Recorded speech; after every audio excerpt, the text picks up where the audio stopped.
we are going to discuss today a little bit about the final walkthrough, and I'm going to ask Matthew some questions and see if we can help you guys on your final walkthroughs.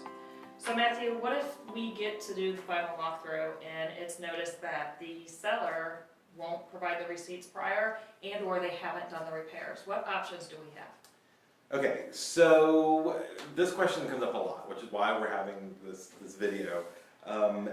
The seller has agreed to make certain repairs. You've done your inspection, and there's some back and forth with you and you being the buyer agent and the listing agent, and ratified an agreement to do repairs. And then lo and behold, you go to do the walkthrough, and either repairs aren't done at all, or the repairs are not done to the level that the buyer is happy with. And those are two very different things. So if they're not done at all, it may be because the seller said, screw it, it's working just fine. So that light that was flickering when you did the walkthrough is now perfectly okay. I've checked into it and it's okay. And yet you and the buyer walk through and realize, nope, the light's still flickering in the bathroom, it's not okay, that light fixture needs to be replaced. The first thing we have to do is go back to what our home inspection agreement, the agreement actually says. What was the actual language? Did the language simply say, dear seller, please make sure the bathroom light is working? Or did it say, the light fixture must be replaced and receipts returned to the buyer's agent or settlement company, and if so, by what date? If you didn't do any of that, and when we get over these questions, we'll kind of chat about what we actually should be writing in to make sure we don't have these problems. Because the remedy to most issues in the contract is by thinking it through during the ratification process and negotiations, not what we do later on. So in this case, I've walked through with my buyer and we look and say, okay, the flickering light in the bathroom wasn't replaced and all we asked was for it to be repaired. There's no receipts because the homeowner elected to do it on their own. Well, if you're using the standard form, the home inspection form, it does say licensed professional needs to do those repairs. The seller could be considered in breach of the contract if they have not gotten the proper professional to come out and do that. What really makes it more complex is when that professional, say an electrician, comes out, looks at the flickering light in the bathroom and says, it's okay, it'll warm up soon enough and it'll work just fine. And they have signed off saying it works. In that case, your remedy is then to go against, or go to the contractor who did the work to say, your professional opinion wasn't good enough, it's still not functioning, it still isn't working. The seller may not be in default, because remember, the seller acted in good faith. They did what was required of them in the contract to get it addressed.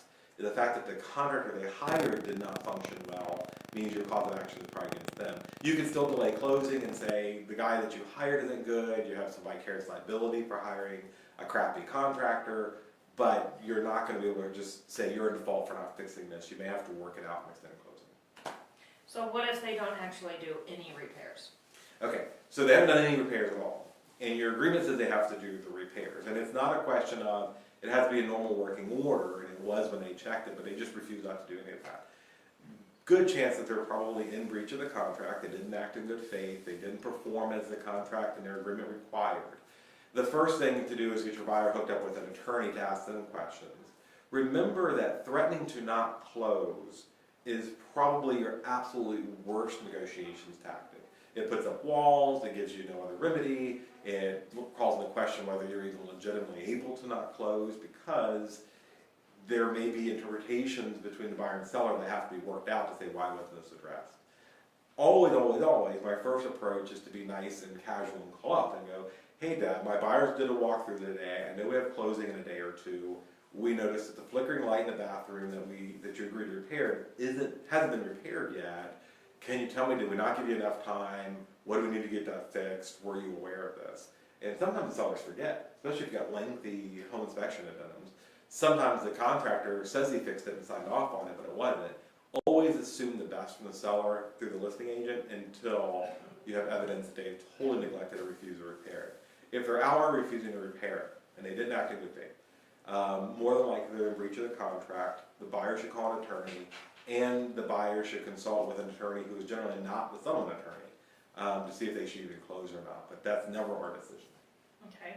So what if they don't do the repairs and time just gets away from them and the seller says, I will give you X amount of money to compensate for these repairs?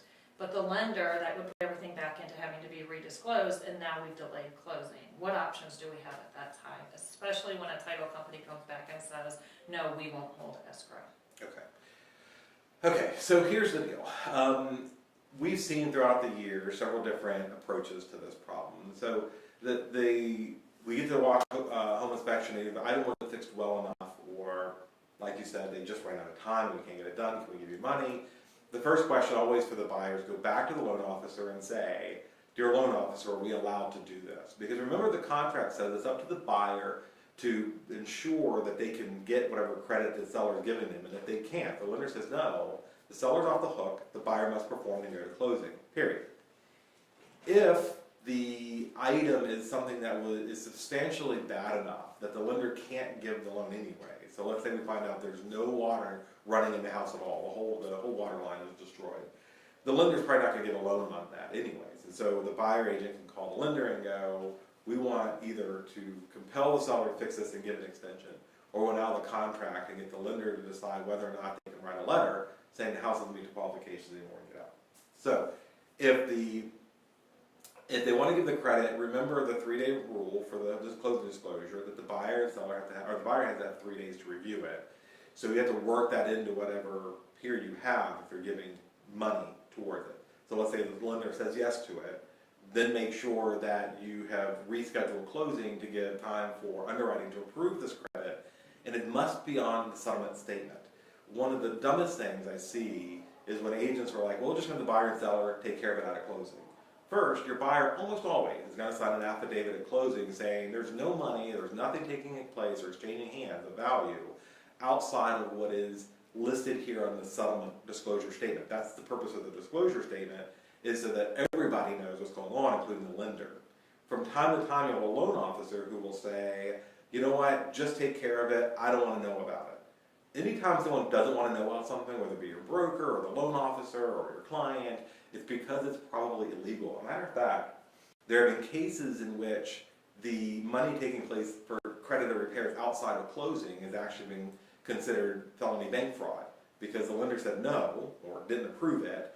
The buyer signed an affidavit saying, oh no, there's no other money taking place or exchanging hands, and yet then there is. So that is the absolute most dangerous thing to do, is have any money or any promises outside of the closing disclosure statement. You should not do that. So if there's no other remedy, you don't close. If the seller didn't get it done on time and can't get it done on time and can't give you money and whatever, the buyers again should call an attorney, find out what their rights are, but more than likely a good attorney is going to tell them, you don't need to close, they didn't perform, the sellers didn't perform to the contract. So based on all that, what's the best way to protect our buyers' best interest with final walkthrough items and home inspection items? Yeah. All right, so this is, again, a little bit of work in the front end and some routine, always using the same approach for all your contracts, saves you tons of problems. First of all, the NDA or contract that we use says that the buyer has the right to do their home inspection 7 days prior to closing, and they can do as many inspections as they wish, so long as they're no sooner than 7 days prior to closing. What we see far too often is agents will do one home inspection, and it's usually 9 a.m. on the morning of an 11 a.m. closing, giving 2 hours between inspection and closing. You have completely set yourself up for failure at that point. The reason you're given so many days ahead of closing is that you should be doing 2 home inspections. On days 6 or 7 prior to closing, you should do your first home inspection where you're taking your home inspection report and making sure that all the things your buyers and sellers agreed to have been remedied, and remedied to the buyer's satisfaction. And then we do a second home inspection, perhaps the morning of closing or the night before, whenever the seller has completely vacated the premises, so that the buyer can see the property and go, yep, they didn't break anything. All the doors are in place, the windows are in place, there's no major undisclosed issues. And so we've done 2 inspections. The first is the repair list that we had and the contractor should be handling. The second one should be to make sure after they moved out they didn't damage anything on their way out the door. When you start with that premise, it makes it easier to remember to write in your addendum that all receipts for all repairs, the repairs must be completed and the receipts must be delivered no later than 7 days prior to the originally scheduled settlement date. Hopefully that makes sense. Because if I have all those things settled up in 7 days, then when I do that first walk through on day 7, I have the receipts with me, and put in your contract that in order for the seller to have performed on those conditions, they must deliver the receipts to the buyer's agent, you, as well as have completed all the work by licensed contractor, whatever your agreement says. And then you get the 2 walkthroughs, and that's how you, at least if something hasn't been done on day 7, you give yourself an opportunity and give you options where you're not trying to figure it out 4 hours prior to closing. If the repairs aren't done, another contractor can come in, you can renegotiate who does that. You can move closing if you must, you can figure out concessions, you get lender approval, and you're not making really bad decisions because of a fictitious timeline, right? We say closing is at 6 o'clock, or not 6 o'clock. Most of us are going to be closing today, but on a Friday, you've given yourself really no time to fix those if you're doing Friday closings at 3 in the afternoon and doing a 1 o'clock walkthrough, or even a 9 o'clock walkthrough.